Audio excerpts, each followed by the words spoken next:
주의 임재 앞에 잠잠해 주 여기 계시네.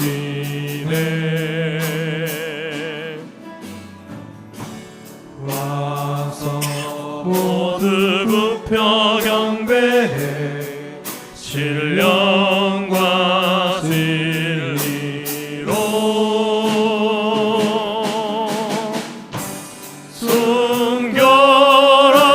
순결하신 주님 거룩한 존전에 주의 임재 앞에 잠잠해 주 여기 계시네. 주의 영광 앞에 잠잠해 주의 빛 비치네.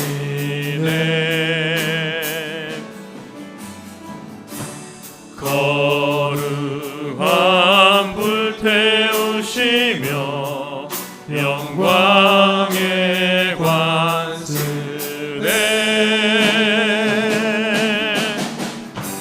주 영광 찬란해 빛 되신 우리와 주의 영광 앞에 잠잠해 주의 빛 비치네. 주의 능력 앞에 잠잠해 주의 역사하시네.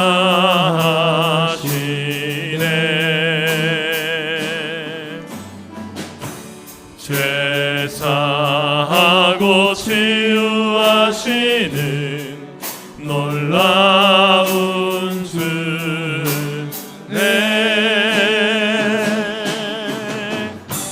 주 믿는 자에게 능치 못함 없네.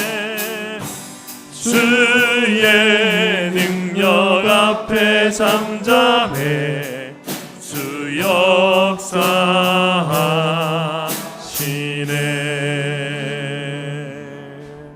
아멘. 하나님은 나의 요새이시니 그의 힘으로 말미암아 내가 주를 바라리이다.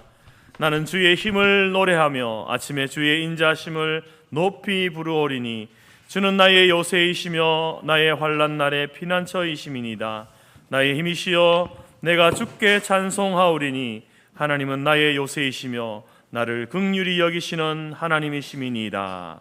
아멘.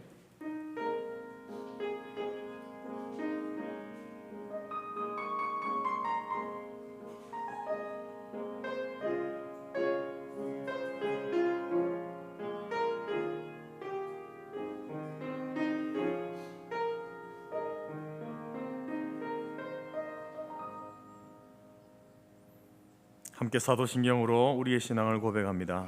나는 전능하신 아버지 하나님 천지의 창조주를 믿습니다. 나는 그의 유일하신 아들 우리 주 예수 그리스도를 믿습니다. 그는 성령으로 잉태되어 동정녀 마리아에게서 나시고 본디오 빌라도에게 고난을 받아 십자가에 못 박혀 죽으시고 장사된 지 사흘 만에 죽은 자 가운데서 다시 살아나셨으며 하늘에 오르시어 전능하신 아버지 하나님 우편에 앉아 계시다가 거기로부터 살아있는 자와 죽은 자를 심판하러 오십니다. 나는 성령을 믿으며 거룩한 공교회와 성도의 교제와 죄를 용서받는 것과 몸의 부활과 영생을 믿습니다. 아멘. 찬송가 27장입니다.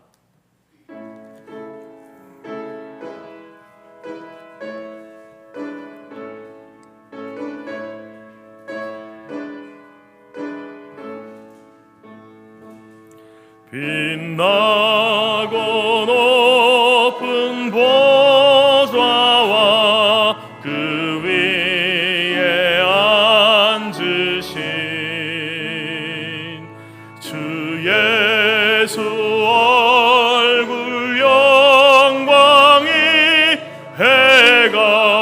빛나네 해같이 빛나네 지극히 높은 위엄과 한없는 자비를 무천사 소리 합하여 늘 찬송드리네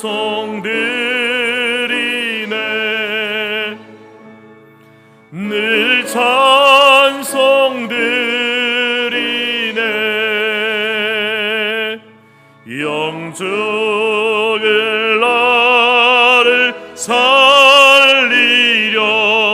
그 영광 떠나서 그 부끄러운 십자가 날 위해 지셨네 날 위해 지셨네 이제 생명 있음은 주님의 은혜요 저 사망 권세 이기니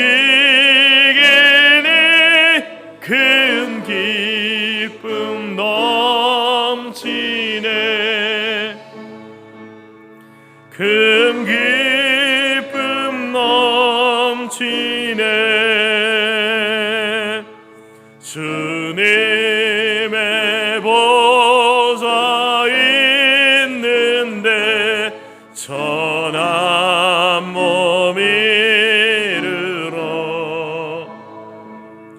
그 영광 몸소 배울 때 내 기쁨 넘치리 내 기쁨 넘치리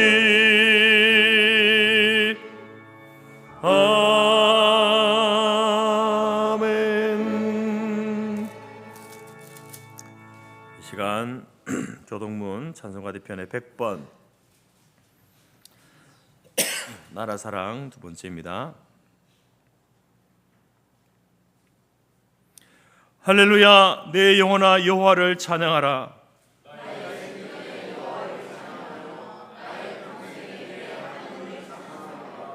그인들을 의지하지 말며 도울 힘이 없는 인생도 의지하지 말지니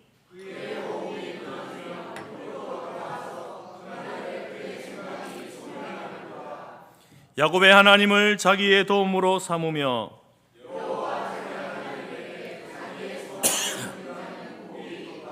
여호와는 천지와 바다와 그 중에 만물을 지으시며 영원히 진실함을 지키시며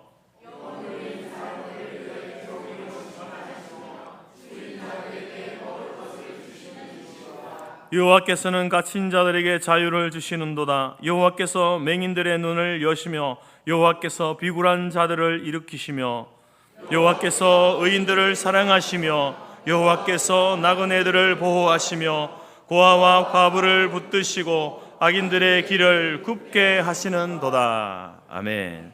자리에 앉으시겠습니다. 찬송가 215장입니다.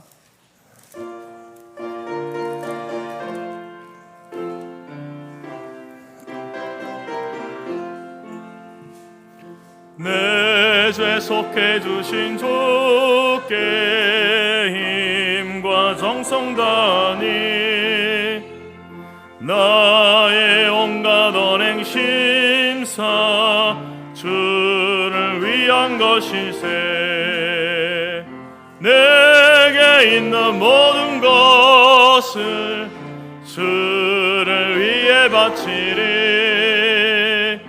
내게 있는 모든 것을 주를 위해 바치리 나의 손과 발을 들여 주의 명령 행하고 오직 주만 바라보며 주만 찬양하겠네. 항상 주를 찬송하며 이 몸 바치오리다. 항상 주를 찬송하며 이 몸 바치오리다. 내가 주를 바라보니 나의 영혼 밝아져 십자가를 지신 주만 항상 바라봅니다. 십자가를 바라보며 주만 따라가리라.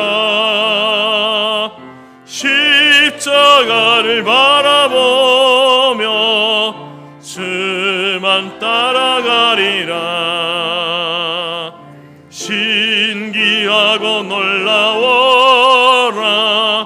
영광스러운 왕의 왕 나를 친구 삼아 주사 편히 쉬게 하시네.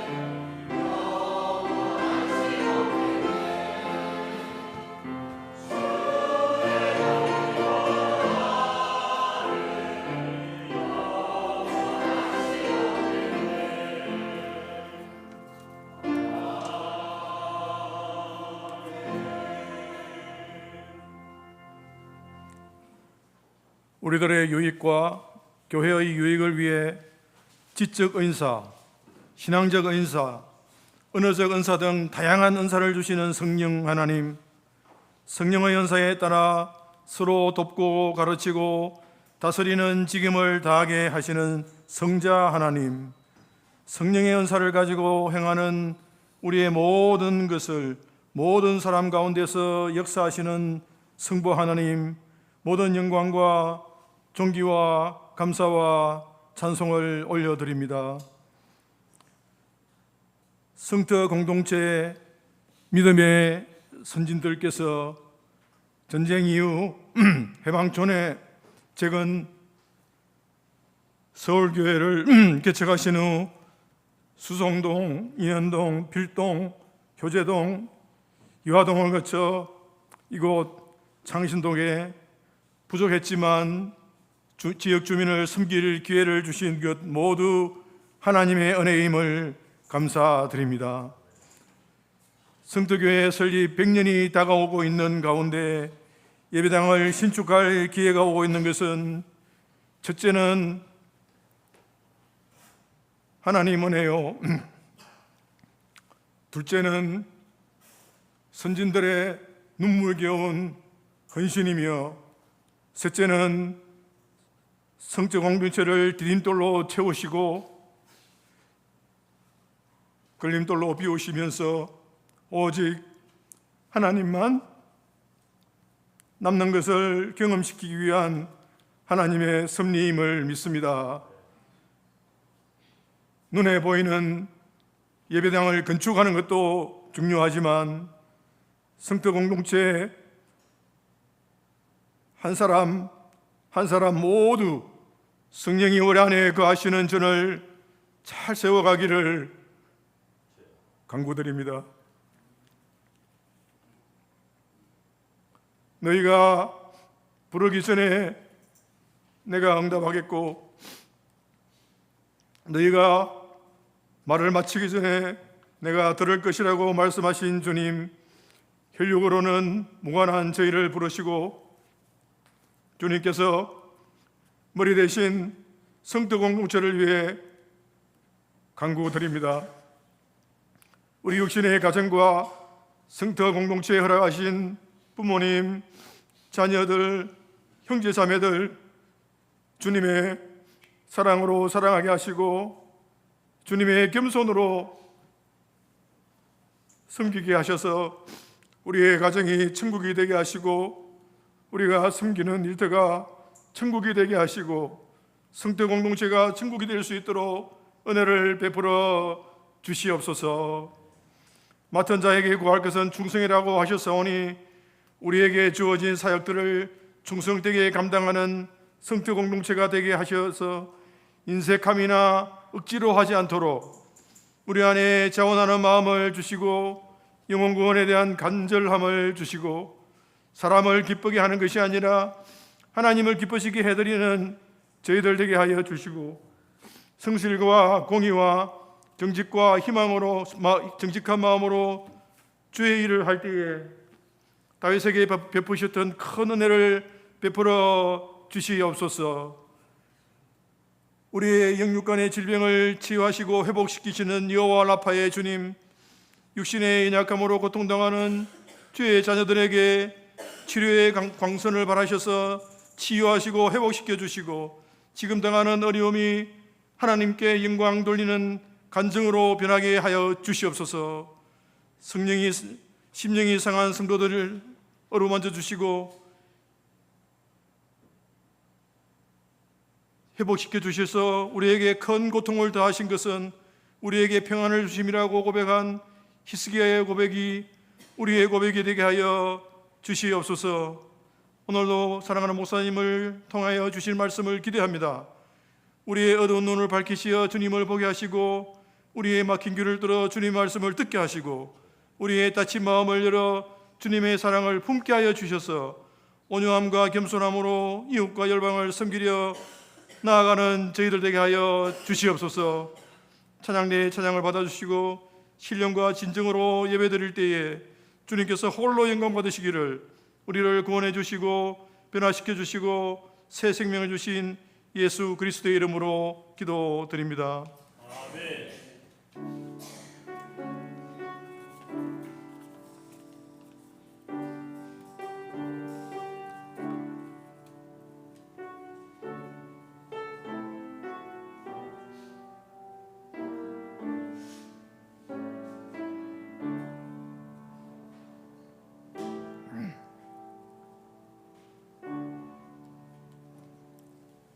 네, 반갑습니다.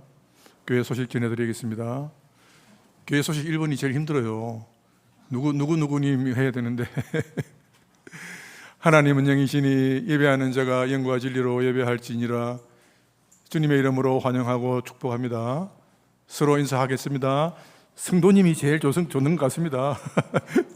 성도님 너무 보고 싶었어요.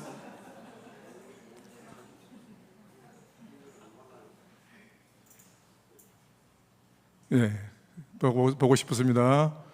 우리 조정에 전화도 가끔씩 하시고요. 네, 왜 너무 길죠? 6월은 호국 보훈의 달입니다. 오늘 우리가 자유와 풍성한 삶을 누리며 살 수 있는 것은 첫째는 하나님의 은혜와 돌보심이요, 둘째는 일제 치하의 공산주의의 침략 중에 목숨을 바쳐 나라를 지킨 분들이 있었기에 가능한 일이었습니다. 그리스도인의 애국은 기도에서부터 시작된다고 합니다. 이 나라 대한민국의 위정자로부터 국민에게 이르기까지 바른 국가관을 가지고 기독교적 가치관, 자유와 법치, 절대 진리, 하나님의 공의, 이러한 기독교적 가치관을 지켜나가도록 기도하기를 원합니다. 총회 목사 계속 교육이 있습니다. 6월 15일 화요일부터 6월 19일 금요일까지 문경 STX 리조트에서 있습니다. 주제는 교육, 목회와 설교이고요. 강사는 정명호 목사님, 윤성대 목사님, 김대영 목사님, 우리 목사님 참석하시고 우리 김도노 목사님 참석하십니다. 기도 많이 해주시고 후원과 기도 요청드리겠습니다. 예, 오늘 모임 안내가 있습니다. 오늘 식사 후에 새가족 공부가 있고 오늘 오후 1시에 장로의 기도회가 우리 충성부실에서 있습니다. 금요일 오후 11시 사랑방 목장 모임이 있습니다. 다음 주일은 남녀 선교회 원래 주일이고 전교인 전도 주일을 하는 주일입니다. 전도하는 주일입니다. 여섯 번째, 서울로의 선교회 임창수 목사님께서 부장님이신데요, 개회 예배가 있습니다. 6월 21일 주일 저녁 7시, 장소는 부평교회당이고 한원창 목사님께서 심호하시는 교회입니다. 주제는 흔들리지 않는 소망. 우리 성도교회 청년들도 함께 참여하고 은혜와 교제의 시간 되기를 우리 청년들 바랍니다. 네. 자, 마지막으로 주문이 없습니다만은 우리 차재진 집사님, 송강순 군사님 수고 많이 했습니다. 많이 차도가 많이 있으셔서 너무 감사드리고 수박을 공개해 드리는데요, 맛있는 수박 기대가 됩니다. 감사합니다.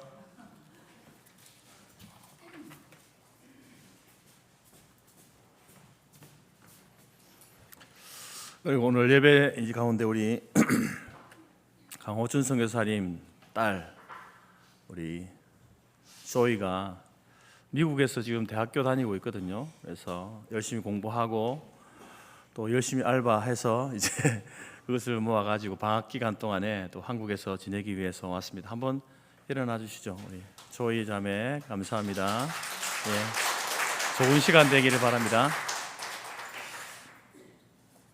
이 시간 우리 315장 찬양하면서 준비한 예물 드리겠습니다.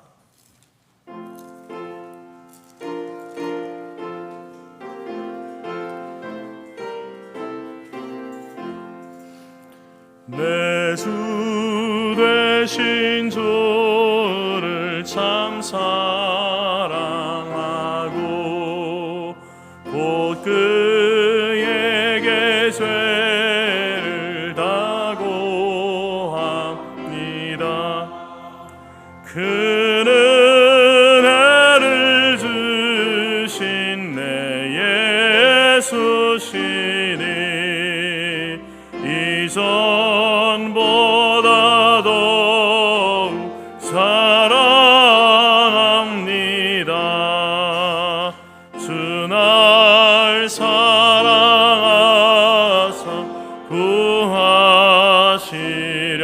구하시려고 저 십자가 고난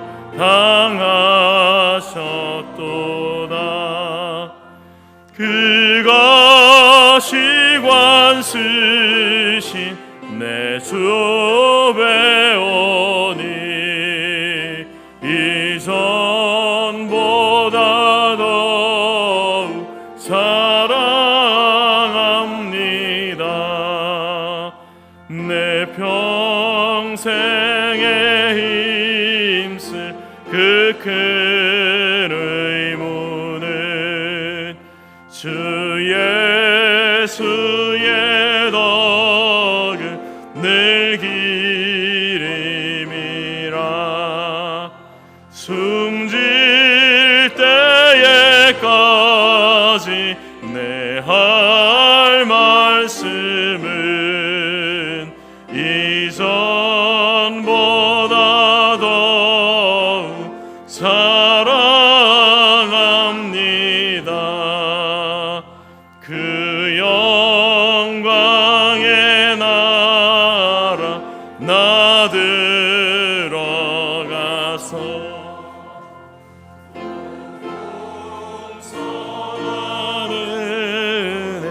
늘 감사하리.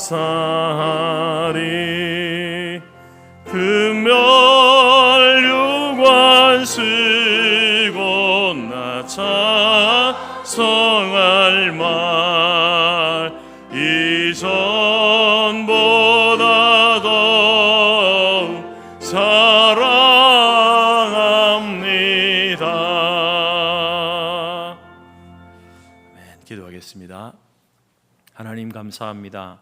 오늘도 우리의 삶을 주관해 주시고 또 발걸음을 인도하셔서 주님의 전으로 우리를 모이게 하시고 함께 찬송과 기도와 또 말씀 속에서 하나님을 만나고 하나님의 음성을 들으며 하나님께서 우리에게 주시는 힘과 능력을 공급받게 하신 것 감사합니다. 그저 왔다가 그저 돌아가는 사람 없게 하시고 다 말씀 가운데 임재하시고 역사하시는 성령 하나님, 우리 안에 계신 성령 하나님의 그 능력을, 그 치유하심을, 회복하게 하심을 경험하는 은혜의 시간이 될 수 있도록 도우시고 함께하여 주옵소서. 특별히 주의 말씀을 통하여서 우리에게 말씀하시는 주를 만나게 하시고 그 말씀 속에 삶의 새로운 힘과 능력을 공급받고 하나님의 백성으로, 주님의 제자로 세상 가운데 힘있게 다시 발걸음을 내디딜 수 있도록 인도하여 주옵소서. 우리 또 저희 자매, 하나님께서 딸에게 또 미국에서 공부할 수 있는 기회를 주시고 또 그 가운데에서 하나님의 딸로서 또 귀한 학업과 또 삶을 감당하게 하신 것 감사합니다. 주께 주신 비전을 바라보며 가고 있사오니 하나님 인도하여 주시고 주께서 쓰시고 하실 때에 마음껏 쓰임 받을 수 있도록 잘 준비되어져 가는 삶이 될 수 있도록 도와주옵소서. 그분의 또 방학을 맞이하여서 한국에 이렇게 방문하게 하신 것 감사합니다. 하나님 심과 또 좋은 아름다운 교제들, 하나님 앞에 또 좋은 은혜의 시간들이 될 수 있도록 도우시고, 이를 위하여서 늘 기도하고 있을 우리 강성 교사님, 이성 교사님 그 모든 기도의 소원에도 하나님이 들어 응답하여 주옵소서. 우리가 함께 모여서 하나님을 예배하고 찬송하며 나아갈 때에 우리 가운데 임재하시고, 특별히 우리가 주 앞에 빈손으로 나오지 아니하고 귀한 예물을 드렸습니다. 우리의 마음을 하나님 앞에 드렸사오니 주여 이 예물을 받으시옵소서. 주를 위하여서, 복음을 위하여서 쓰임받는 물질들이 다 될 수 있도록 인도하여 주옵소서. 하나님께서 병상 중에 있는 지체들을 더욱 기억해 주시고 저들 가운데 믿음을 다하여 주시고 천국의 소망, 재림의 그 소망으로 승리하며 나아갈 수 있는 믿음의 삶들이 다 될 수 있도록 인도하여 주옵소서. 오직 살아계신 하나님, 우리와 함께 계시는 하나님, 영광 받으시는 이 한 시간 될 수 있도록 인도하여 주옵소서. 예수님의 이름으로 기도드립니다. 아멘.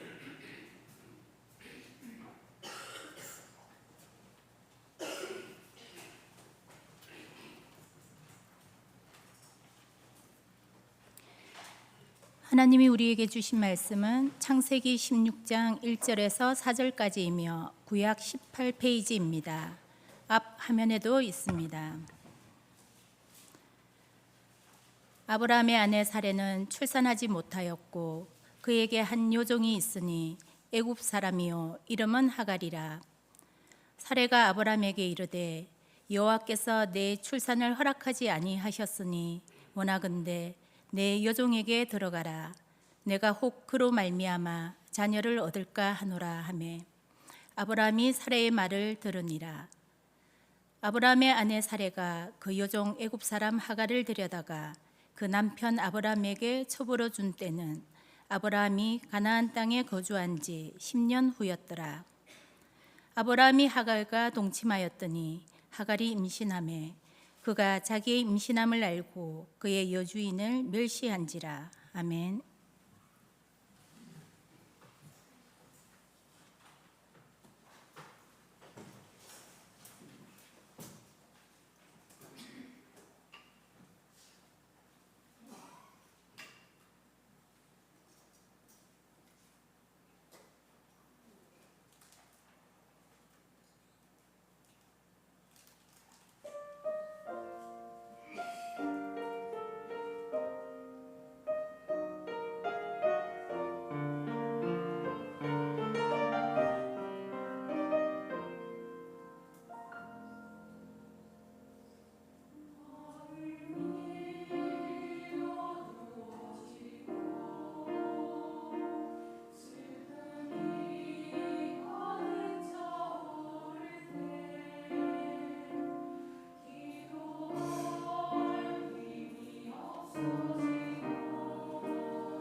감사합니다. 그럼 우리의 믿음에도 수준이 있습니다. 이 제목으로 함께 말씀을 나눌 텐데요. 믿음은 생명력이 있는 겁니다.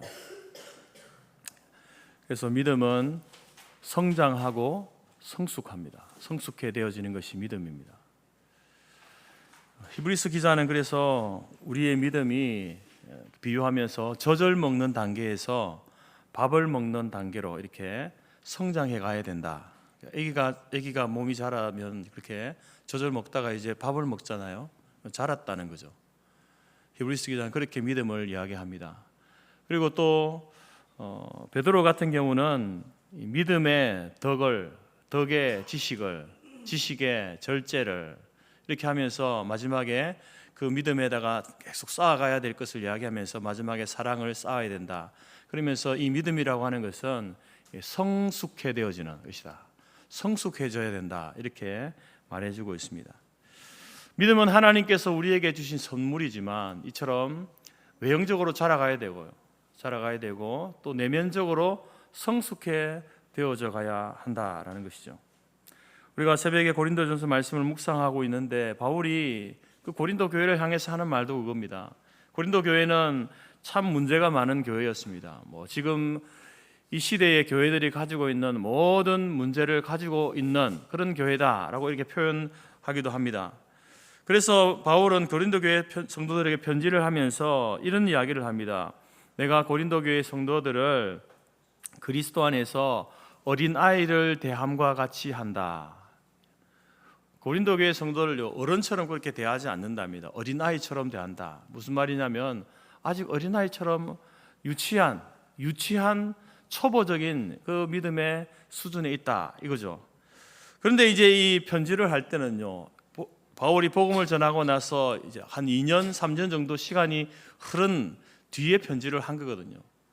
처음에야 이제 복음을 전하고 나서 복음을 받았을 때에 그 믿음이 어린 단계에 있지 않겠습니까? 그러면 시간이 흐르면 뭔가 이렇게 자라고 성장하고 성숙해 되어지는 모습이 있어야 되는데 바울은 편지하면서 이렇게 이야기하는 거죠. 내가 너희를 어린아이 대함과 같이 한다. 그런데 지금도 그렇다. 이렇게 이야기하는 거예요. 지금도.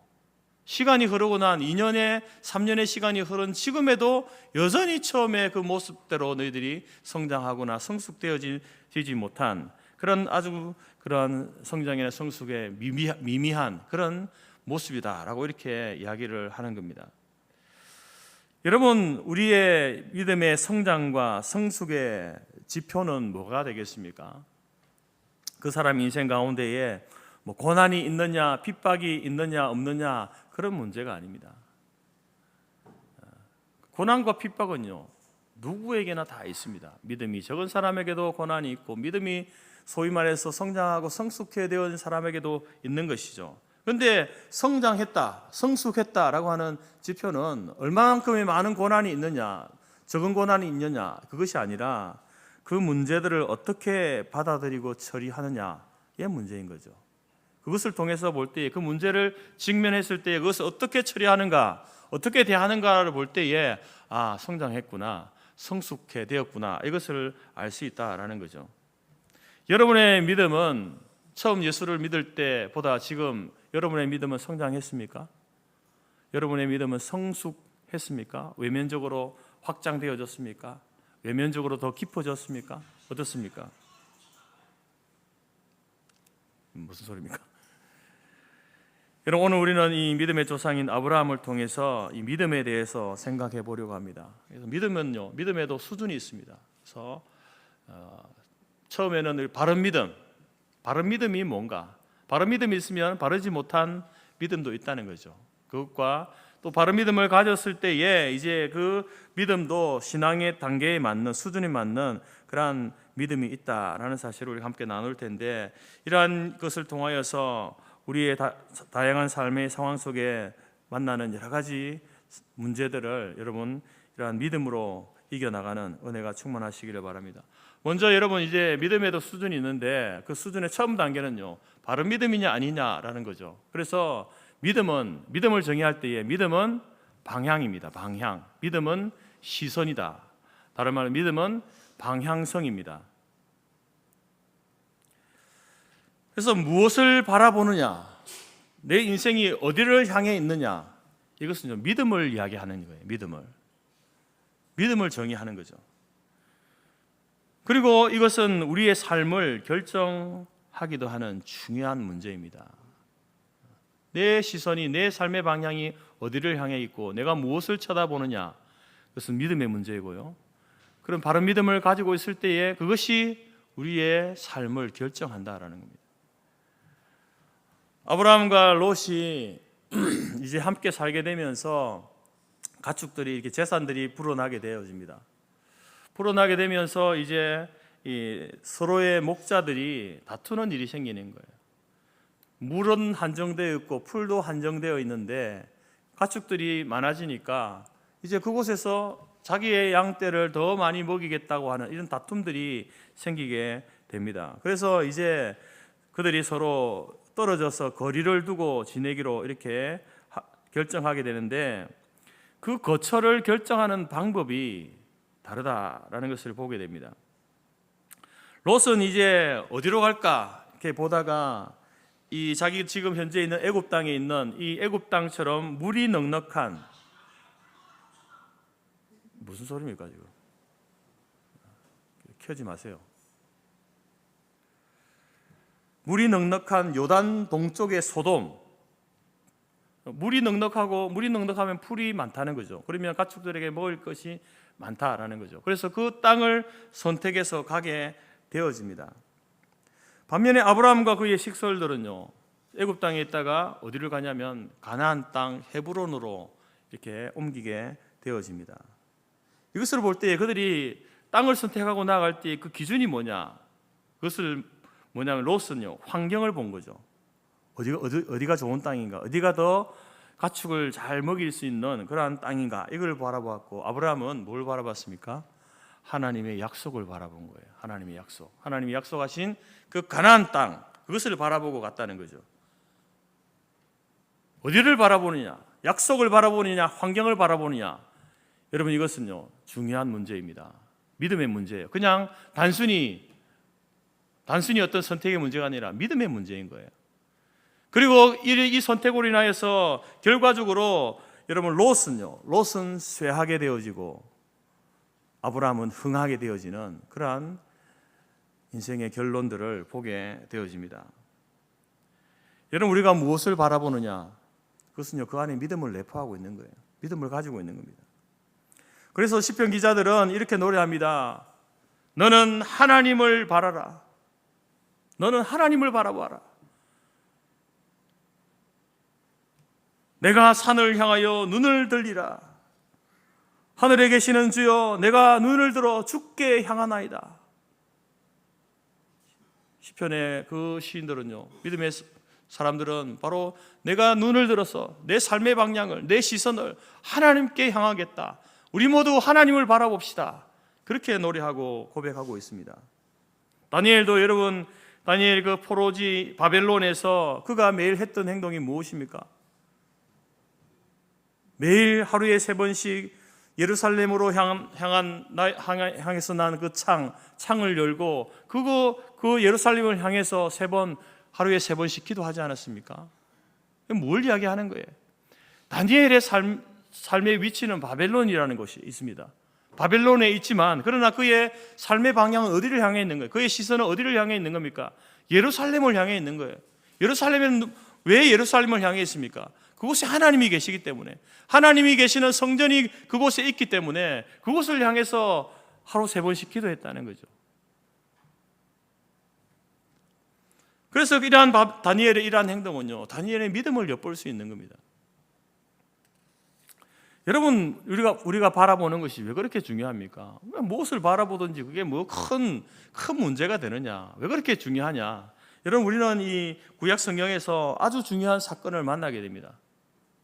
이스라엘 백성들이 출애굽해가지고 광야에 있을 때에 하나님을 원망하다가 하나님이 징계를 받게 되는데, 어떤 징계를 받냐면 광야에서 하나님이 불뱀을 보내어가지고 그 원망하고 불평하는 사람들을 물어서 죽이게 됩니다. 그런데 그 죽어가는 숫자가 갈수록 늘어나는 거예요. 뱀에 물려서 죽게 되어지는. 그래서 모세가 하나님 앞에 기도하게 됩니다. 기도할 때에 하나님께서 해결책으로 뭘 주시냐면은 놋뱀을 만들어 가지고 놋으로 뱀을 만들어서 뱀의 형상을 만들어 가지고 그것을 높은 장대에다가 달아서 그 장대에 매달아 두라. 그리고 그 뱀에 물린 자들이 죽어갈 때에 그 높이 들린 그 장대에 달려 있는 그 놋뱀을 바라보면, 쳐다보면 살게 된다. 이런 해결책을 주시는 거예요. 실제로 그렇게 했습니다.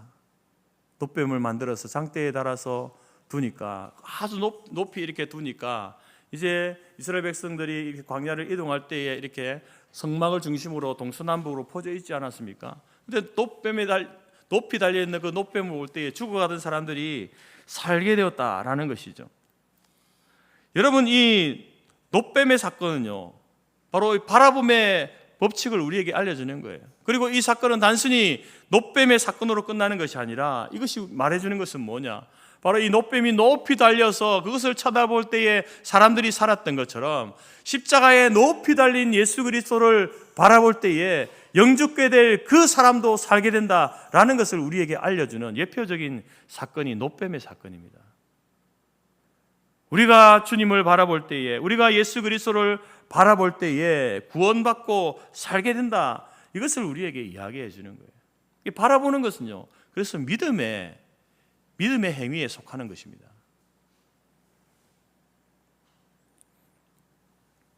왜 우리가 하나님을 바라보고 예수님을 바라보아야 됩니까? 바라봄의 법칙이 있다라는 것이죠. 하나님을 바라보면요, 소망이 생기는 거예요. 소위 비전이라는 것이 생기게 됩니다. 내가 산을 향하여 눈을 들리라. 나의 도움이 어디서 올까? 나의 도움이 천지를 지으신 여호와에게서로다. 내가 눈을 들어서 산을 향하다. 이 여호와 하나님이 계시는 산이거든요. 시온산. 그 하나님을 향해서 눈을 든다는 말이에요. 하나님을 쳐다본다는 말이에요. 하나님을 바라본다는 말입니다. 하나님을 바라볼 때 뭐가 생기는 거예요? 도움이 거기에서 온다라는 소망이 생기는 거죠. 비전이 생기는 거예요. 그래서 하나님을 바라보라고 하는 겁니다. 여러분의 소망이, 여러분의 삶의 비전이 다른 데서 오지 않고요, 바라보는 거기에서 오는 겁니다. 그런데 그것이 참된 소망, 참된 비전이 올 수도 있지만 아닐 수도 있는 거예요. 엉뚱하고 잘못된 것을 바라볼 때는요, 바른 것이 오지 않는다는 거죠. 그러나 하나님을 바라볼 때에 바로 그 도움이 하나님께로부터 온다. 그래서 여러분, 하나님을 바라볼 때에 우리는 비전을 보게 되는 것입니다. 비전을 보게 되지 어떻게 됩니까? 그 사람은요, 환경의 지배를 받지 않는 거예요. 환경에 압도당하지 않습니다. 문제를 바라보면 문제만 커지고 결국 문제 앞에서 굴복하게 되어지는 것이 인생입니다. 여러분의 인생 가운데 직면한 문제들을 계속해서 바라보고 생각하고 묵상하고 해보십시오. 문제를 벗어날 수가 없습니다. 문제에 압도당해서 여러분 살아가게 되는 거죠. 그러나 그 문제가 우리 가운데 있을 때 그 문제를 바라보는 것이 아니라 하나님을 바라볼 때에 비전이 생기는 거예요. 소망이 생기는 거예요.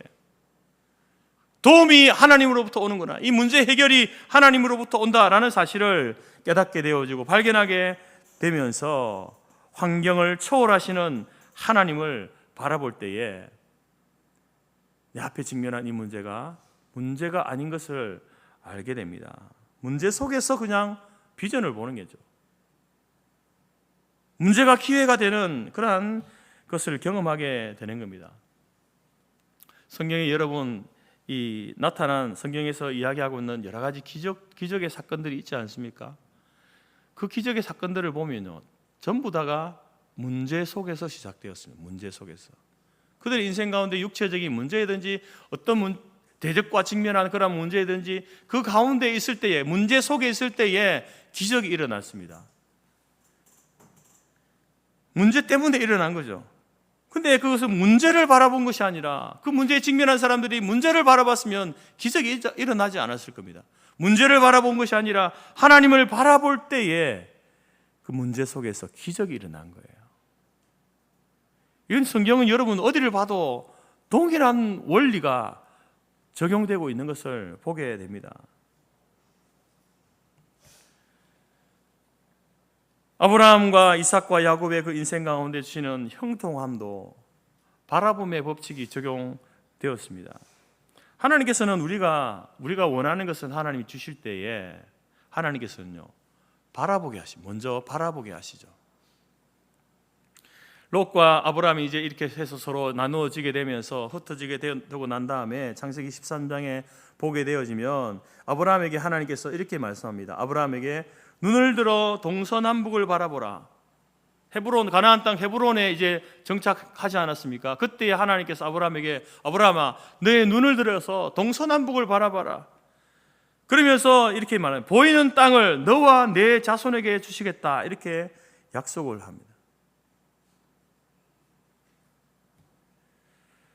여러분 이 약속은요 아브라함과 이삭과 야곱과 요셉 그 이스라엘 백성들에게 계속 강조되었던 하나님이 약속했던 약속입니다.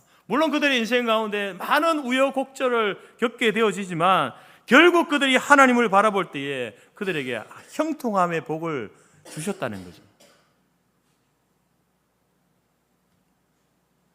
문제 속에 있었지만 문제를 바라본 것이 아니라 하나님께서는 약속을 바라보게 하고 그 약속을 바라봤을 때에 형통함의 은혜를 주셨다라는 거죠. 그래서 히브리서 기자는요 믿음에 대해서 이렇게 이야기합니다. 믿음은 바라는 것들의 실상이다. 무엇을 바라느냐? 그것은 믿음의 문제다. 이렇게 이야기하는 거예요. 여러분은 무엇을 바라보고 있습니까? 무엇을 바라고 있습니까? 그것은 단순히 소원 그런 문제가 아니라요 믿음의 문제라는 거죠. 네가 무엇을 믿고 있느냐? 여러분이 바라는 것을 믿고 있는 거예요. 그래서 바라보는 것은 그 사람의 믿음입니다. 우리의 삶의 방향, 우리의 시선이 하나님을 향하고 하나님의 약속을 향해 있을 때에 그 사람은 믿음을 가지고 있는 거죠. 그 믿음이 바른 믿음입니다. 다른 엉뚱한 것들, 사람을 바라보고 물질을 바라보고 다른 것들을 바라볼 때에도 그 사람에게는 믿음이 있는 거죠.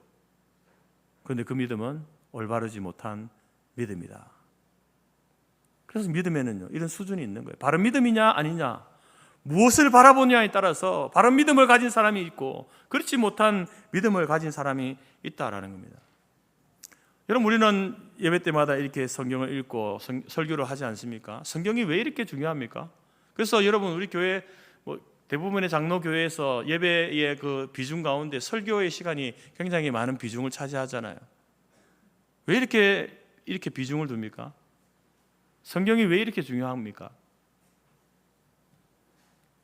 디모데후서 3장에서는요 이렇게 이야기합니다. 성경은 이런저런 이야기를 하면서 성경은 하나님의 사람을 온전하게 한다 이렇게 이야기합니다.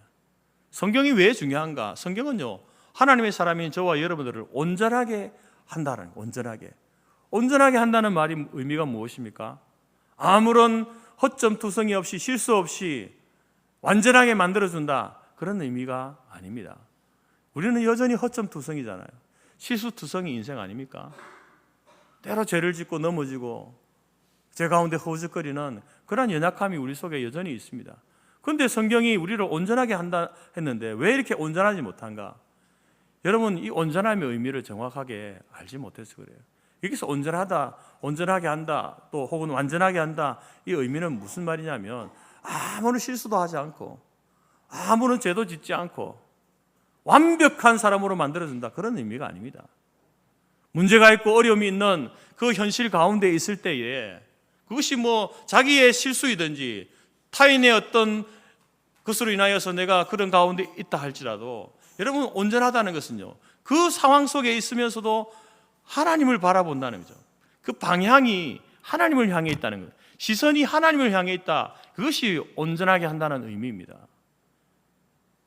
그러니까 우리는 믿음이 있는 사람이죠. 넘어졌다고 해서 여러분 믿음이 없는 사람이 아니에요. 죄를 지었다고 해서 믿음이 없는 사람이 아니에요. 넘어지고 죄를 지었지만 그 순간 뭘 바라보느냐, 그걸 통해서 여러분 믿음이 있고 없고를 볼 수 있는 거죠. 넘어져서 자빠져가지고 실수해서 죄를 짓고 있는데 하나님을 바라보고 있다. 하나님이 나를 일으켜 주십시오. 하나님 용서해 주십시오. 하나님 제가 다시 일어서서 가고 싶습니다. 하나님을 향해서 바라고 소망하고 나아가는 사람은요 죄를 범했을지라도 넘어졌을지라도 실수했을지라도 그 사람은 믿음이 있는 사람이에요. 왜? 그의 시선이 그의 삶의 방향이 하나님의 말씀과 하나님을 향해 있으니까요. 물론 그것이 자주 그렇게 되어지면 아직 믿음이 어린 수준에 있구나, 그렇게 우리가 판단하시면 되죠. 믿음이 없다라고 말할 수 없는 거예요. 그래서 성경은 우리로 하여금 하나님의 사람으로 온전하게 한다라는 말은요, 그런 삶의 순간순간마다 우리의 삶의 방향을 하나님을 향할 수 있도록, 하나님을 바라볼 수 있도록 도와주는 것이 성경입니다. 그래서 성경을 여러분 가까이 하셔야 되는 거예요. 우리가 언제 성숙해집니까? 성장케 됩니까? 성경을 가까이 할 때요. 왜? 내가 넘어졌을 때에 우리의 바라볼 곳을, 내가 의지해야 될 곳을 알려주는 것이 성경이거든요. 근데 성경을 모르면요, 성경을 가까이 하지 않으면 엉뚱한 데다 소망을 두는 거예요. 엉뚱한 것을 바라보는 거죠. 여러분은 무엇을 바라보고 있습니까? 소돔의 풍부한 물과 풀입니까? 아니면 하나님의 약속을 바라보고 있습니까? 여러분 무엇을 바라보고 있습니까? 우리의 삶의 형태는요, 사람마다 다 다를 수 있습니다. 하지만 어떠한 형편에서도 하나님을 바라보는 것, 우리의 시선이 하나님을 향해 있는 것, 그것이 믿음입니다. 믿음 있는 사람의 모습이에요. 그렇게 하나님을 바라볼 때에 우리를 견디게 하시고 이기게 하시는 하나님의 능력과 은혜를 우리가 체험하게 되는 겁니다. 사랑하는 성도 여러분, 하나님을 바라보시기 바랍니다. 여러분의 시선을 어떠한 환경 속에서도 하나님을 향해 두시기 바랍니다. 여러분이 살아가는 그 이 삶의 방향을 잃지 마십시오. 잃지 마십시오. 성경이요, 그래서 성경을 나침반이라고 하는 거예요. 나침반. 산속에서 길을 잃을 때에 뭘 보고 가야 됩니까? 나침반을 보고 가야 돼요. 성경이 나침반이라니까요. 성경이 우리의 삶의 방향을 잃지 않게 만드는 것이 성경, 하나님의 말씀입니다. 그렇게 나아갈 때에 우리는 문제 속에서 하나님을 바라고 삶의 방향을 잃지 않고 나아가게 되면, 문제 속에 있지만 그 문제 속에서 하나님은요, 우리에게 기적을 경험하게 하시는 거예요. 문제 속에 있지만 삶의 방향을 잃지 않는 바른 믿음을 가지고 하나님이 주시는 기적을 경험하는 저와 여러분의 삶이 되기를 간절히 바랍니다. 두 번째로 믿음에도 수준이, 종류가 있고 수준이 있는데, 이제 우리가 하나님을 바라고 하나님 향해 시선을 두고 하나님께 삶의 방향을 두고 살아갈 때 여러분 여러 가지 믿음들이 있는데요, 첫 번째는 어떤 믿음이냐면 행동하는 믿음이에요. 행동하는 믿음. 나름대로 여러분이 굉장히 수준 높은 믿음이에요. 행동하는 믿음은.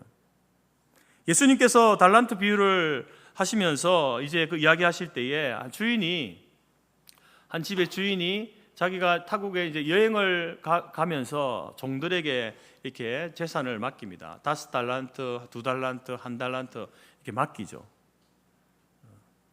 1달란트가 얼마겠습니까? 금 1달란트예요. 금 1달란트.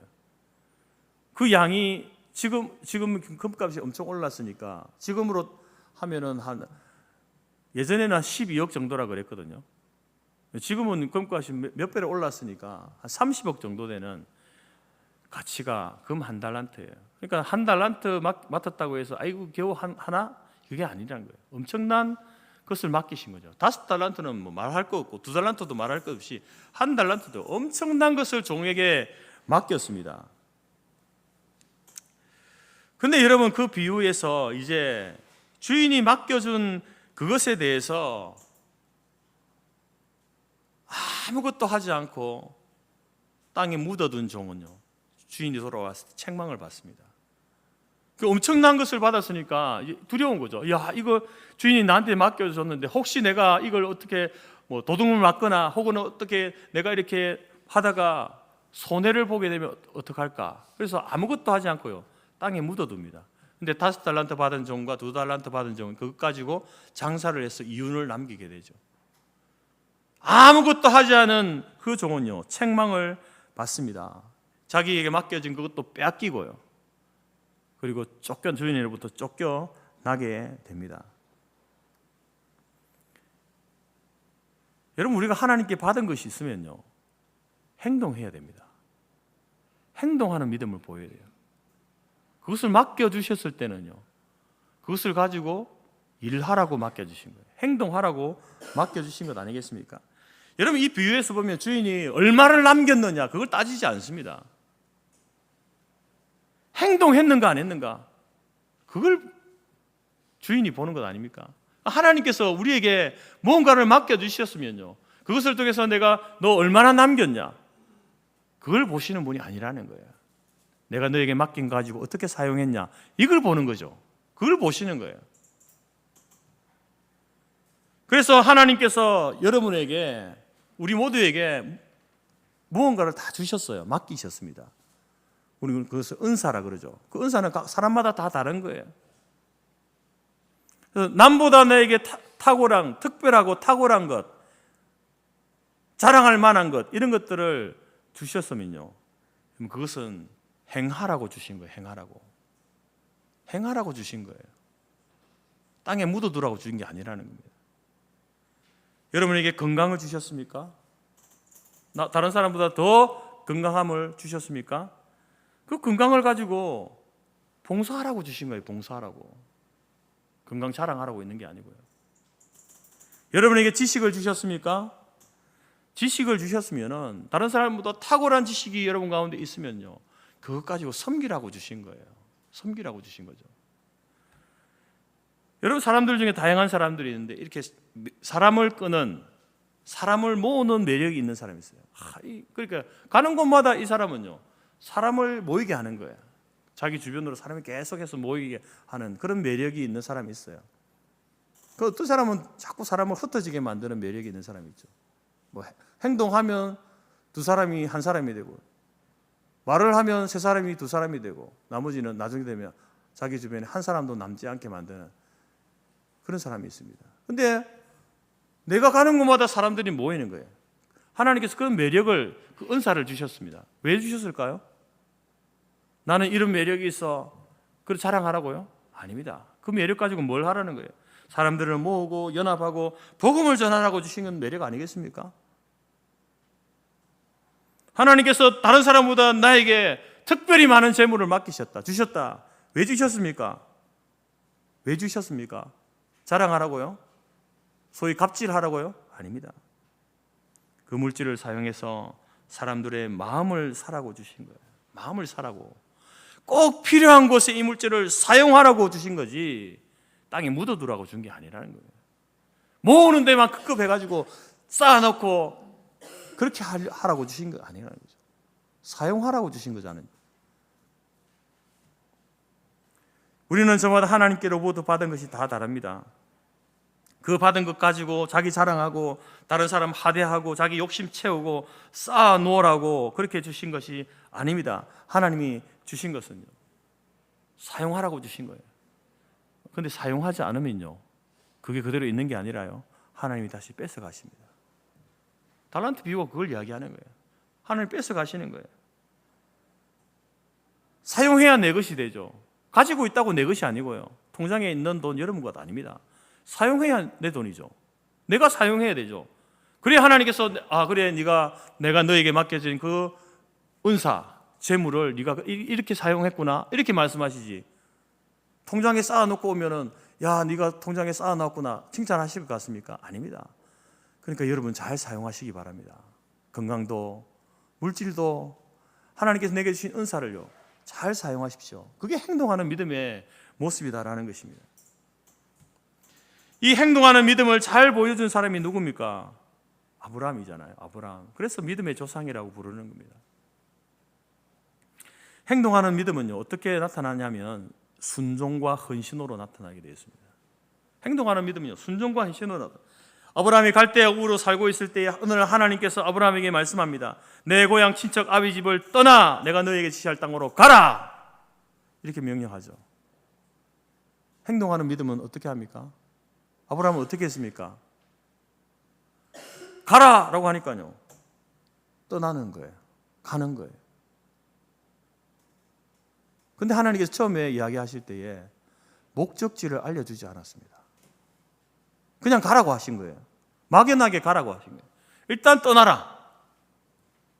그래서 히브리서에서는 어떻게 이야기하냐면 아브라함이 갈 바를 알지 못하고 갔다, 이렇게 합니다. 어디로 가는지도 모르고 간 거예요. 하나님이 가라고 하시니까 간 겁니다. 그게 행동하는 믿음이에요. 순종하는 거예요. 하나님 어디로 가야 하는지 말씀해 주시고 가라야지 제가 지금 어디로 가겠습니까? 그렇게 하지 않았다는 거예요. 그냥 갔습니다. 떠났습니다. 목적지를 모르고 갔습니다. 얼마나 대단한 믿음입니까? 그러니까 하나님이 믿음의 조상으로 세우신 거죠. 아브라함이 100세 되었을 때 아들 이삭을 얻지 않습니까? 100세 되어서 아들을 얻었습니다. 얼마나 귀한 아들입니까? 금이야 오기야 키우지 않았겠습니까? 그런데 어느 날 하나님께서 이 아브라함을 시험하려고 아브라함을 부르시면서 하시는 말이 네 아들 독자 이삭을 번제로 드려라 이렇게 말하는 거예요. 청천벽력 같은 말입니다. 여기 아브라함 어떻게 했습니까? 두말하지 않고요, 이름 망고하지 않고 아침 일찍 자기가 준비하고 아들을 준비시켜서 모리아 산으로 데려갑니다. 하나님께서 명령하시자 아브라함은요 즉각적으로 행동하는 그러한 믿음을 보인 거예요. 그래서 진짜 이 이삭을 죽이려고 하는 거예요. 번제로 드리려면 죽여서 드려야 되니까 죽이려고 할 때 하나님이 급해가지고 이삭에게 손대지 마라, 아무 일도 하지 말아라. 하나님이 급해서 그렇게 말씀하시면서 이렇게 말하죠. 내가 이제야 네가 나를 경외하는 줄 알겠다. 너 100세 얻은 아들 그걸 주니까 그 아들을 금이야 오기야 이렇게 키워서 네가 나보다 그 아들을 더 사랑하는 줄 알았는데 그게 아니구나. 여전히 네가 나를 더 경외하는구나 라고 하나님이 아셨다라고 하잖아요. 그래서 여러분 아브라함이 인정을 받은 거예요. 행동하는 믿음이 바로 이렇게 하나님께 인정을 받게 되는 거죠. 행동하는 믿음이 여러분 하나님의 치유를 경험하게 하는 거예요. 행동하는 믿음이 약속의 땅을 유업으로 받게 되는 것입니다. 그래서 야고보 사도는요, 행함이 없는 믿음은 죽은 믿음이다. 우리가 하나님을 바라보고 하나님의 향해 시선을 두고 있는데 행함이 없어요. 그건 죽은 믿음이라는 거예요. 사랑하는 성도 여러분, 행동하는 믿음을 가지시기 바랍니다. 행하는 믿음을 가지십시오. 하나님이 명령하실 때에 즉각적으로 순종하고 헌신하는 그러한 믿음의 사람으로 자라갈 수 있기를 간절히 바랍니다. 그런데 이런 행동하는 믿음이 믿음으로 살아갈 때에 정말 한 가지 딱 주의해야 될 것이 있습니다. 조심해야 됩니다. 행동하는 믿음의 가장 큰 위험성은 뭐냐면 자기가 앞설 수 있다는 거예요. 행동하는 믿음이 너무 좋은 건데 근데 그 열심과 열정이 하나님보다 앞설 수 있는 거예요. 하나님의 말씀보다 앞설 수 있는, 그걸 가장 주의해야 돼요. 마태복음 16장에 보게 되면요, 예수님께서 제자들에게 예수님이 십자가에 죽으시고 부활할 것에 대해서 이렇게 말씀을 하실 때에 베드로가요. 베드로는 열정이 많은 사람 아닙니까? 베드로는 이렇게 말보다 행동이 앞서는 사람이거든요. 그 예수님이 그렇게 말하니까 베드로가 예수님을 막아서는 장면이 나옵니다. 아니 예수님, 우리가 지금까지 예수님을 따라왔는데 그런 말씀을 하시다뇨. 이 수많은 제자들을 두고 어떻게 그런 말씀을 하실 수 있습니까? 아니 죽는다뇨. 그런 무책임한 말씀을 하십니까? 아마 그런 말을 하면서 막았었겠죠. 그때 그러한 이 베드로의 행동에 대해서 성경은 뭐라고 하냐면 예수님의 그 가시는 길을 붙들고 예수님을 붙들고 항변했다라고 이렇게 이야기합니다. 항변했다. 근데 항변했다는 말은요, 강력하게 제지했다 이런 말도 되지만 꾸짖었다는 말이에요. 꾸짖었다. 베드로가 예수님을 꾸짖은 거예요. 화를 내면서 꾸짖은 겁니다. 그때 예수님께서 베드로를 향해서 뭐라고 말씀합니까? 사탄아 내 뒤로 물러서라. 네가 하나님의 일을 생각하지 않고 사람의 일을 생각하는구나. 여러분 이 베드로의 모습이요, 바로 행동하는 모습이지만 그 열정이 열심히 끌다 못해서 넘쳐가지고 하나님보다 앞서는 일들을 한 거예요. 다윗이 법궤를 옮길 때에 법궤 맨 소들이 막 날뛰니까 이 법궤가 어떻게 됩니까? 떨어지려고 하는 거예요. 근데 그 법궤를 옮기는 우사라고 하는 사람이 법궤가 떨어지면 되겠습니까? 안 되겠습니까? 아니 하나님의 임재를 상징하는 이 귀한 법궤를 땅에 떨어뜨려서는 안 되잖아요. 그래서 그 순간 법궤로 잡습니다. 그때 어떤 일이 일어난 줄 아세요? 그 우사가요, 그 자리에서 즉사하게 됩니다. 왜 그럴까요? 우사의 그 행동은요, 하나님의 말씀보다 앞선 행동이에요. 하나님보다 앞선 행동이라는 겁니다. 원래 여러분 법궤를 옮길 때는요, 소들이 메고 가서는 안 됩니다. 그 방법 자체도 처음부터 잘못된 거죠. 그리고 그 법궤는요, 사람의 손으로 만져서는 안 됩니다. 그게 법궤를 옮길 때 하나님 주신 규정이에요. 말씀이에요. 그런데 그 하나님의 말씀을 앞서서 아무리 법궤가 떨어진다고 하더라도 만지면 안 되는 거예요. 근데 그것을 만졌을 때에 그 규정을 어긴 행동을 했을 때에 그것은 하나님의 거룩함과 하나님의 명령을 침해하는 행동이 되는 거예요. 그래서 우사가 즉사한 겁니다. 여러분, 우리의 열심과 우리의 열정, 행동하는 믿음이 하나님보다 앞서면 안 되는 거예요. 하나님 말씀보다 앞서면 안 된다는 겁니다. 행동하는 믿음이 중요하고 행동하는 믿음이 필요하고 행동하는 믿음이 대단한 것이지만 그 행동이 말씀보다 앞서면 안 되는 겁니다. 하나님의 열심보다 우리의 열심이 여러분 앞서면 안 되는 거예요. 그런 열심이 있는 사람이 있어요. 열심이 있는데 하나님보다 앞서는 거예요. 사랑하는 성도 여러분, 행동하는 믿음을 가지십시오.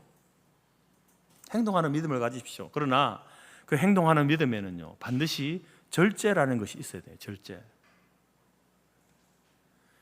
하나님 말씀보다 하나님보다 앞서지 않는 절제입니다. 우리가 새벽에 고린도전서 말씀을 묵상하는데 여러분, 어저께 그저께 어떤 내용이었습니까? 어떤 말씀이었습니까? 이 고린도 교회 안에 이제 먹는 것 때문에 문제가 생기잖아요. 제사에 드리는 것을 먹을 수 있느냐 없느냐, 이 문제로 이제 문제가 생길 때에 바울은 뭐라고 이야기합니까? 복음 안에 있는 사람은 모든 것에 자유함이 있는 사람들이다. 먹을 수 있다. 먹을 수 있는 거다. 자유함이 있다라고 이렇게 이야기합니다. 그런데 여러분, 바울이 뭐라고 합니까? 그 자유가 만약에 나에게 하나님께서 나에게 이런 자유를 주셨는데 이런 자유가 형제를 실족하게 하면 나는 그 자유를 영원히 사용하지 않겠다. 절제하겠다는 거죠. 행동하는 믿음이지만 절제가 있는 행동, 그걸 하겠다는 거예요. 여러분, 이러한 모습이 성숙한 성도의 모습인 거예요. 우리는 모든 것이 보고 진리 안에서 우리는 자유한 사람들입니다. 죄 짓는 것 외에는요, 다 할 수 있어요. 그런데 그런 우리의 말과 행동이 혹여나 믿음이 연약한 자들의 그런 삶을 실족하게 만들거나 믿음의 길에서 떠나게 만드는 일이 된다고 한다면 하나님이 내게 주신 자유이지만 나는 그 자유를 행사하지 않겠다. 절제하는 거죠. 그게 여러분 성숙한 믿음의 모습입니다. 행동하는 믿음을 가지십시오. 그러나 그 안에 절제를 놓치지 마시기 바랍니다. 그리고 하나님께서 세 번째로 요구하시는 수준 있는 믿음은요, 기다리는 믿음입니다. 기다리는 믿음.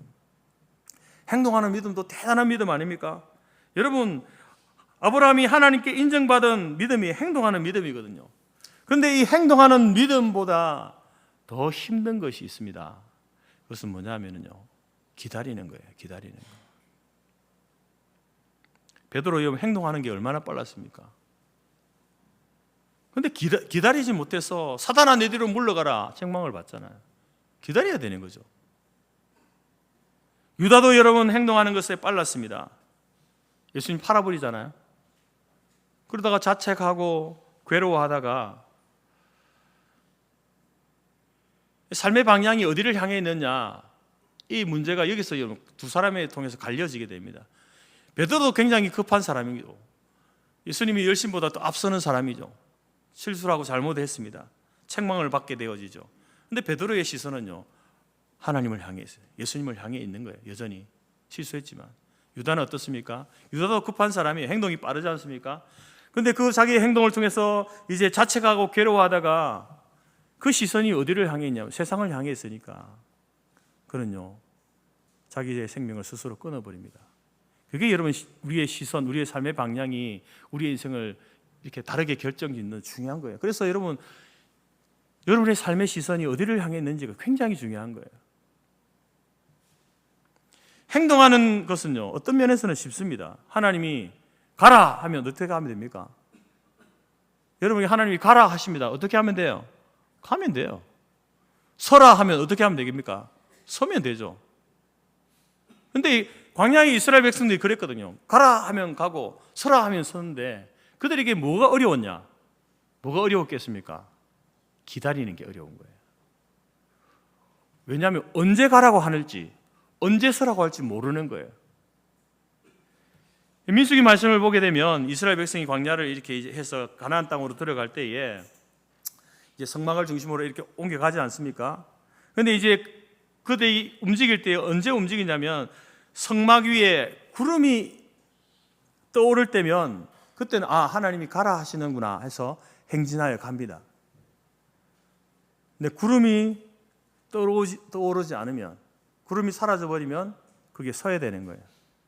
떠오르면 가고 사라지면 서고 했는데 문제는 뭐냐면 그 구름이 언제 떠오를지 모르는 거예요. 우리나라는 여러분 날씨가 사계절 있고 해서 또 기후량도 이렇게 강우량도 있고 해서 흐린 날들이 제법 많잖아요. 이스라엘은 그런 나라가 아니거든요. 날마다 햇볕 쨍쨍이거든요. 구름이 잘 이렇게 하늘에 구름을 볼 수가 없는 그러한 땅입니다. 그러니까 이스라엘 백성들이 광야에서 지나면서 그들이 힘들고 어려웠던 것은요, 도대체 언제까지 기다려야 하는 거죠? 언제까지? 사실 여러분 광야에서 이스라엘이 불평하고 원망하던 그러한 이유들이 먹을 게 없고 마실 물이 없어서 모세를 향해서 하나님 원망을 했지만 그러나 그 근본에는 뭐가 있겠습니까? 아니 도대체 언제까지 기다려야 하는 거죠? 여러분 이 기다림에 실패하면 안 되는 겁니다. 구름이 떠오르지 않는다고 해서 그때를 기다려야 되는데 구름이 떠올 때까지 기다려야 되는데 그렇지 않고 가게 되면 낭패를 당하는 거예요. 아브라함은요 순종하는 일에 빨랐던 사람입니다. 떠나라. 내 고향 친척 아비들 떠났습니다. 네 아들 이삭 독자 이삭을 바쳐라. 바치려고 했잖아요. 행동하는 데는요 굉장히 빠른 사람이 아브라함이었습니다. 그런데 아브라함이 잘 하지 못한 게 있는데 그건 뭐냐면은 기다리는 일이었습니다. 기다리는 일이었어요. 하나님께서 아브라함을 부르시면서 이 갈대아 우르에서 이제 아브라함을 부르시면서 약속하신 것이 내 씨를 주겠다. 너의 후손을 번창하게 하겠다. 이렇게 약속을 주시거든요. 그때가 75세 때입니다. 75세 때 이제 떠나온 거예요. 그리고 나서 여러분 이제 85세 때에 아브라함이 하갈을 통해서 이스마엘을 아들을 낳게 됩니다. 사라의 여종이었던 하갈을 통해서 이스마엘을 낳게 되어지죠. 그리고 100세가 되었을 때에 이삭을 얻게 되어집니다. 여러분 이 이스마엘과 이삭과 이스마엘의 이 문제는요 오늘 본문에서도 하갈이 임신하여서 그 여주인을 멸시했다라고 임신하는 그 순간부터 문제가 생기잖아요. 갈등이 생기지 않습니까? 이 갈등은요 지금까지 계속되고 있습니다. 이스마엘, 이슬람, 아랍 사람들, 그 사람들과 이스라엘의 분쟁은 지금까지 계속되는 거예요. 누구 때문에요? 아브라함 때문에 그래요. 무엇 때문에요? 기다리지 못했어. 물론 하나님께서 몇 년을 기다리라 말하지 않았습니다. 75세 때 너 25년만 기다려 했으면 어쩌면 아브라함 기다릴 수 있었을 겁니다. 근데 그 말을 하지 않았잖아요. 10년을 기다렸습니다. 근데 아들이 없는 거예요. 그래서 기다리지 못해서 하갈을 통해서 이스마엘을 얻게 되어졌습니다. 근데 하나님의 약속은 15년을 더 기다리는 거 아닙니까? 더 기다려야 됐었는데 못 기다리다 보니까 이런 갈등이 생기게 된 거죠. 여러분 이것이 역사적으로 계속해서 이스라엘과 지금 여러분 아랍인들의 그 분쟁과 다툼의 역사로 골칫거리가 되고 있는 것 아니겠습니까? 사울 왕이 블레셋과의 전투를 앞두고 이제 하나님 앞에 제사를 드리고 이렇게 전투에 나가야 되는데 제사를 집전할 사무엘 선지자가 늦게 오는 거예요. 지금 당장 빨리 전쟁을 해야 되는데 기습적으로 공격해가지고 이렇게 해야 승리할까 말까인데 사무엘이 늦게 오는 거예요. 그래서 사울이요 사무엘을 기다리지 못하고 왕인 자기가 제사를 집전해서 드리게 됩니다. 그리고 나서 끝나고 나니까 사무엘이 딱 도착한 거예요. 그때 사무엘이 사울의 행동을 보고 뭐라고 했냐면 왕이시여 망령되이 행하였습니다. 당신의 그 행동은요, 망령되이 행한 겁니다. 사울 왕은요, 사무엘이 늦게 오고 있지만 도착할 때까지 기다려야 된 거예요. 기다려야 했습니다. 왜? 제사는요, 왕이 드릴 수 있는 게 아니에요. 왕이 할 수 있는 게 아닙니다. 하나님이 세우신, 기름 부어 세우신 사람만 할 수 있는 게 제사였어요. 그런데 그걸 자기에게 주어지지 않은 책임을 월권 행위를 한 것 아닙니까? 그래서 사무엘은요, 망령되이 행했다라고 말하고, 그리고 하나님께서는 이 사건을 통해서 사울 왕이 하나님께 버림을 받게 됩니다. 기다리지 못하는 것은요, 엄청난 결과를 가져온다는 거죠. 자신의 판단과 조급함을 앞세운 행동은요, 불신앙적인 거예요. 불신앙이에요.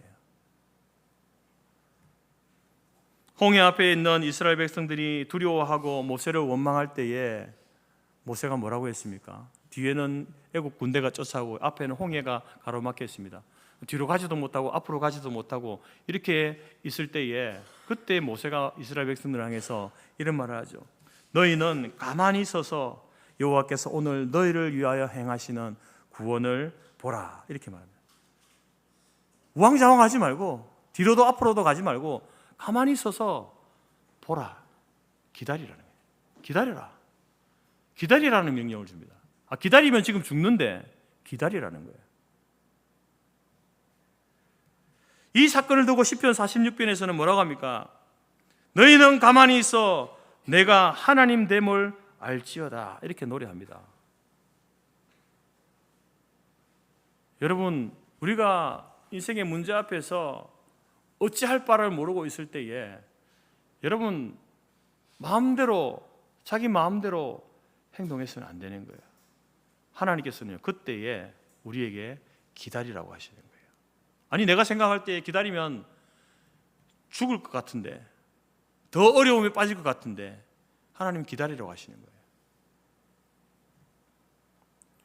여러분, 어떻게 기다릴 수 있습니까? 왜 기다리라고 하시나요? 하나님을 신뢰하라는 거잖아요.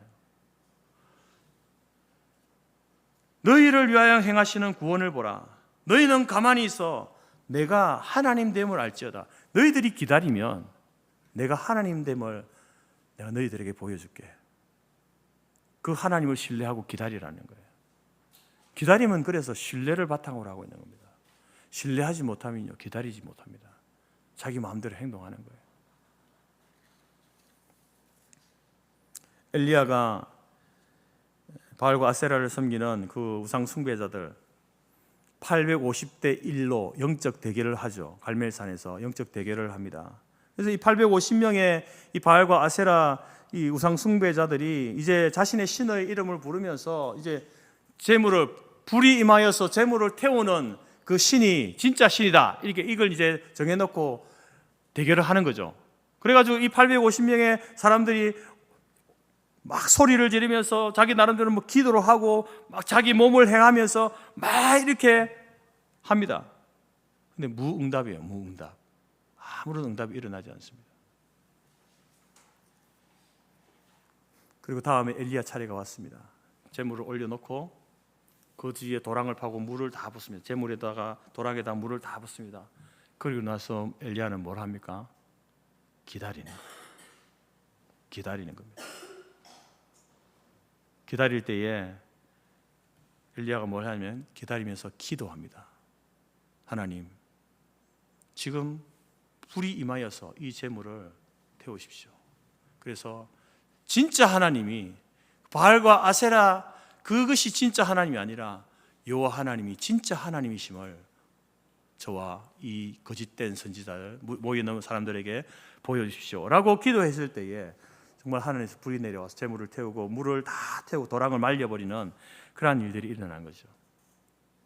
그래서 기다리는 믿음은요, 신뢰하는 믿음이고, 기다리는 믿음은요, 기도하는 믿음이에요.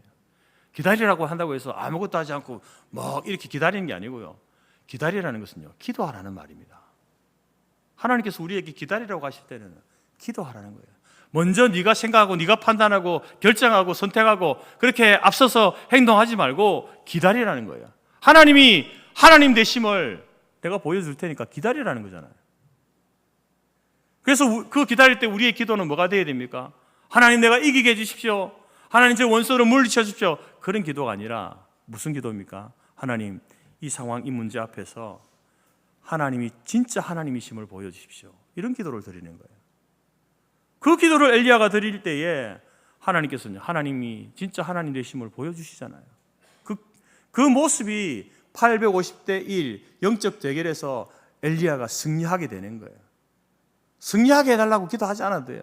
그런데 하나님이 하나님 되심을 보여달라고, 주가 하나님 됨을 알지어다, 그 믿음 가지고 나아가게 되면요, 하나님께서는 우리에게 승리를 보장해 주시는 거예요. 사랑하는 성도 여러분, 우리의 믿음에도요 수준이 있습니다. 어떤 사람은요 이상한 믿음을 가지고 있는 사람도 있어요. 그러나 어떤 사람은 바른 믿음을 가지고 있죠. 그 기준이 무엇입니까? 무엇을 바라보느냐, 여러분의 시선이 무엇을 향해 있느냐, 내 삶의 방향이 어디를 향해 있느냐, 하나님을 바라보고 하나님의 약속을, 말씀을 바라볼 때에 그 사람의 믿음은요, 지금 자빠지고 넘어지고 죄를 짓는 그런 지경이 있어도 그 순간에도 하나님, 나 넘어졌습니다, 하나님 바라보고 용서해 주십시오, 나를 일으켜 주십시오 할 때 그 사람의 믿음은 바른 믿음이에요. 수준 있는 믿음이라는 거죠. 그리고 여러분, 우리에게 믿음은 행동하는 믿음이 있어야 됩니다. 하나님을 바라보면서 행동하지 않으면 안 되죠. 행동하는 믿음을 가져야 됩니다. 그러나 그 속에 반드시 절제가 있어야 돼요. 하나님의 말씀과 약속보다는 앞서지 않는 절제함이 있을 때에 수준 있는 성숙한 믿음이 되는 것이고, 그리고 여러분, 우리는 기다리는 믿음을 가져야 됩니다. 하나님을 전적으로 신뢰하면서 그 기다림의 시간 속에 하나님 앞에 기도하며 나아갈 때에 응답받는 은혜가 있는 거예요. 여러분, 바른 믿음 가지시기 바랍니다. 행동하는 믿음을 가지십시오. 기다리는 믿음을 가지십시오. 그래서 수준 있는 신앙생활을 합시다. 어린아이처럼 그렇게 응석 부리고 하는 그런 수준이 아니라 이제는 젖을 먹는 단계에서 밥을 먹는 단계로 나가야 되지 않겠습니까? 믿음의 덕의 지식을, 지식의 절제를, 그리고 결국에는 사랑을 쌓는 성숙한 그러한 믿음으로, 믿음의 사람으로 나아가는 저와 여러분이 될 수 있기를 간절히 바랍니다. 기도하겠습니다. 하나님 감사합니다. 우리에게 믿음 주신 것 감사합니다. 어떤 삶의 상황 속에서도 우리의 시선, 우리의 삶의 방향을 놓치지 않게 하시고 하나님을 바라보고 하나님을 향하여 손을 내미는, 주를 바라볼지라 이 고백이 우리의 고백이 되게 하셔서 바른 믿음으로 살아가게 하시고, 또한 행동하는 믿음으로 순종과 헌신의 삶을 나타내게 하시되, 그러나 절제함으로 하나님 말씀보다, 약속보다 앞서지 않게 하여 주옵소서. 때로 하나님께서 우리에게 기다리게 하실 때에 하나님을 온전히 신뢰함으로 기도하면서 하나님의 하나님 되심을 우리에게 보여주시는 놀라운 은혜와 영광을 경험하는 저희들의 삶이 될 수 있도록 인도하여 주옵소서. 예수님의 이름으로 기도드립니다. 아멘. 찬송가 491장 찬송합니다.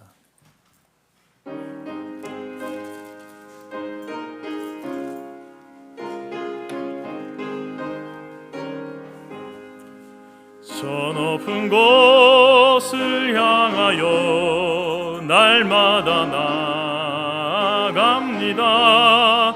내 뜻과 정성 모아서 날마다 기도합니다. 내 주여 내 맘 붙드사 그곳에 있게 하소서. 그곳은 빛과 사랑이 언제나 넘치옵니다. 괴로움과 죄가 있는 곳 나 비록 여기 살아도 빛나고 높은 저곳을 날마다 바라봅니다. 내 주여 내 맘 붙드사 그곳에 있게 하소서. 그곳은 빛과 사랑이 언제나 넘치옵니다. 의심의 안개 거치고 근심의 구름 없는 곳 참된 평화가 거기만 있사옵니다. 내 주여 내 맘 붙드사 그곳에 있게 하소서. 그곳은 빛과 사랑이 언제나 넘치옵니다. 험하고 높은 이 길을 쌓으며 나아갑니다. 다시금 기도하오니 내 주여 인도하소서. 내 주여 내 맘 붙드사 그곳에 있게 하소서. 그곳은 빛과 사랑이 언제나 넘치옵니다. 내 주를 따라 올라가 저 높은 곳에 우뚝 서 영원한 복락 누리며 즐거운 노래 부르리. 내 주여 내 맘 붙드사 그곳에 있게 하소서. 그곳은 빛과 사랑이 언제나 넘치옵니다. 기도하겠습니다. 지금은 우리 주 예수 그리스도의 은혜와 하나님 아버지의 크신 사랑과 성령의 교제 교통 충만케 하신 은혜가 하나님을 향한 바른 믿음, 어떤 삶의 상황 속에서도 우리의 시선을 놓치지 않고 하나님을 향한 바른 믿음을 가지고 절제함 속에 행동하는 믿음으로 살아가고 신뢰와 기도함으로 기다리는 믿음 속에 하나님이 주시는 기적과 승리와 영광을 경험하며 살기로 마음에 소원하고 작정하는 모든 주의 성도들 머리 위에와 그들의 가정과 기업과 자녀와 우리가 속한 성도 교회와 재건 재단 위에 지금부터 영원토록 함께 있을지어다. 아멘.